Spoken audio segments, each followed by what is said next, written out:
The night before my first day working at Couchsurfing, I actually had a mini panic attack. Hi, I'm Julia, and I'm here with Quynh, a visual and interaction designer at Couchsurfing. Thanks so much for joining us today, Quynh. Thank you so much. So, Quynh, you studied biosci and worked in biotech for about 6 years, and now you're a visual designer. Can you tell me a little bit about your story? I did major in biological sciences and I also minored in psychology. My initial intention was to go to dental school, and right after I graduated, I wanted to take some time to study for dental school, so I started applying for jobs while I was studying. And luckily, I was able to land a position at a large biotech company, and I ended up staying there for way longer than I intended to. And so after many years of working there, I decided once again I was going to pursue my initial goal, which was dental school. And I think during that time, it was when I realized that one, I didn't want to work in the lab for the rest of my life, and two, maybe I didn't want to become a dentist after all.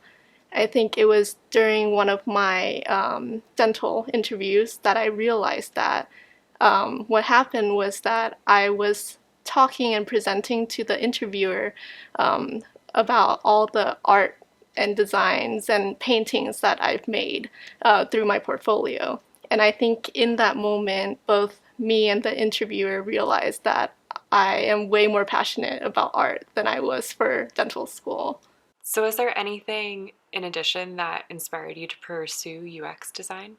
With my background in psychology and then also my passion for art and design, I just wanted to find a career that was a good combination of those two things. So after I didn't get into dental school, I decided to look on the internet, like what's the best combination for that? And UX design was that perfect career. And so, when you had made the decision to get on the path to UX design, what were the challenging parts about it, and how did you stay motivated during your journey? I think the most challenging part was taking that big leap. Um, Moving away from a stable job that I had a lot of years of experience in towards a new career that I had no knowledge or experience in is very scary.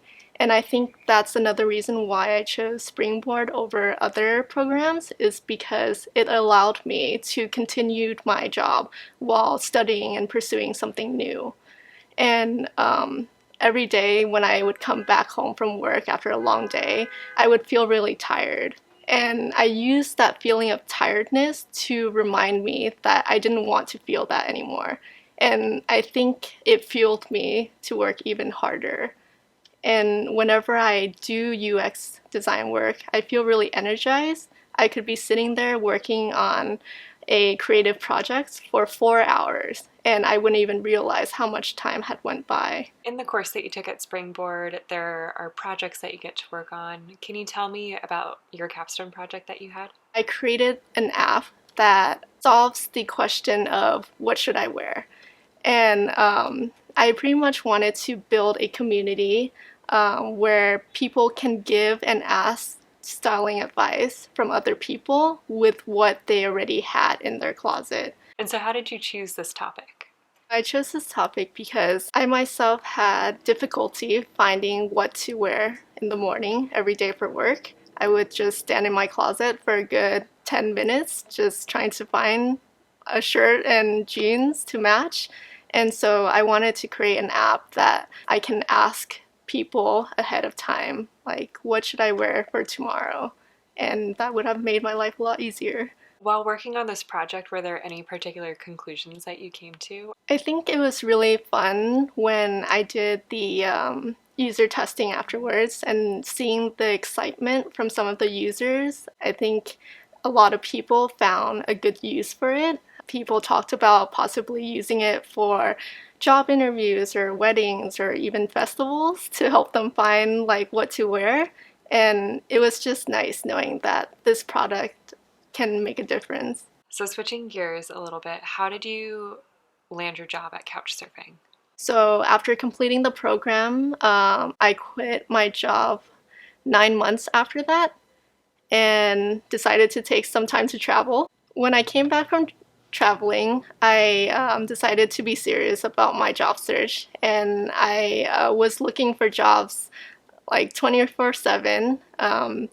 And luckily, I was able to see that Couchsurfing had a position open. At the time, I knew about Couchsurfing. I really liked their product, and I was also in the mindset of traveling already.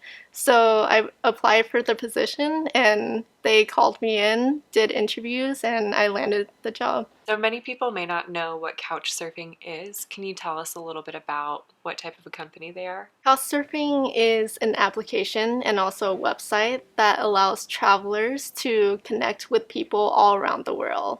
So let's say you're a traveler in Italy for the first time and you don't know anyone there. What Couchsurfing does is it allows you to find a friend in a foreign country.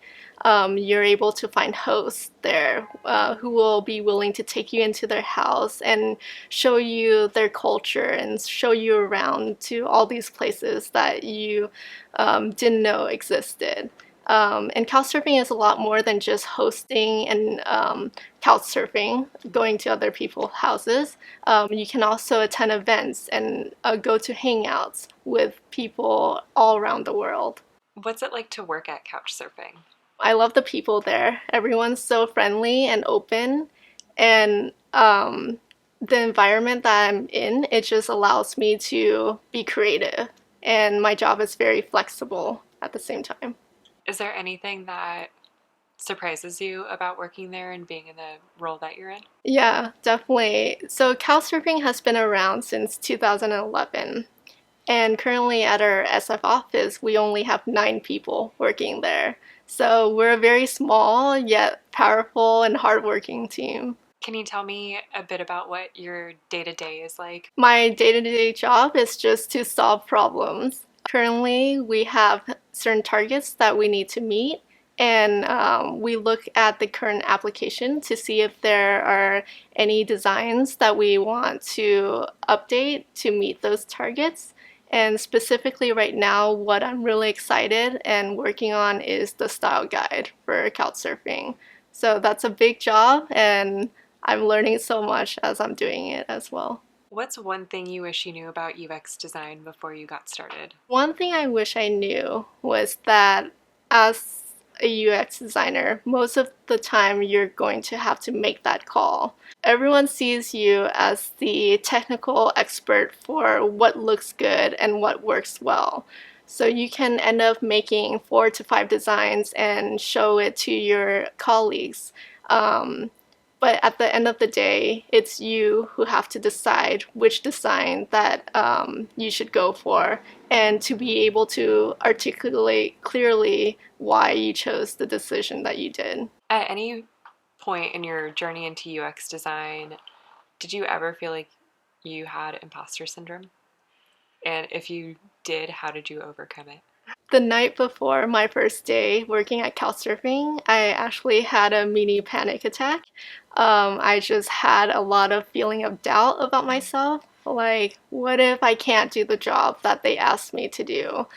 But now that I've been there for 7 months, I can confidently say that my colleagues appreciate all of the work that I've done for them. And every now and then, I'll still have bouts of imposter syndrome.